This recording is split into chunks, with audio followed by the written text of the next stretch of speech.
Իմ անունը Նելի է Բասենցյան, դուստրս Չիլինգարյան Մարիաննան ծնվել է անհաս, կիլո 650 գրամ քաշով, կյանքի ընթացքում իր արդեն կարճ, այժմ 3.5 տարեկանը տարել է 2 վիրահատություն, առաջինը 1 ամսեկան հասակում ախտորոշվեց հիդրոցեֆալիա,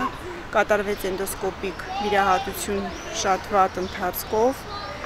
և 9 ամսեկանում տեղադրվել է գլխուղեղի ներփորոքային շունթ, որը մինչ այսօր դրված է, երեխան ջերմում է հաճախ, անհրաժեշտ է 3-րդ վիրահատությունը, որտեղ երեխայի վիճակը գնալով վատանում է։ Վիրահատությունը անհրաժեշտ է կատարել Գերմանիայում, արժի մոտ 60,000 եվրո։ Շատ շնորհակալ կլինեմ ցանկացած բարեգութ մարդու աջակցությանը։ Շնորհակալ եմ։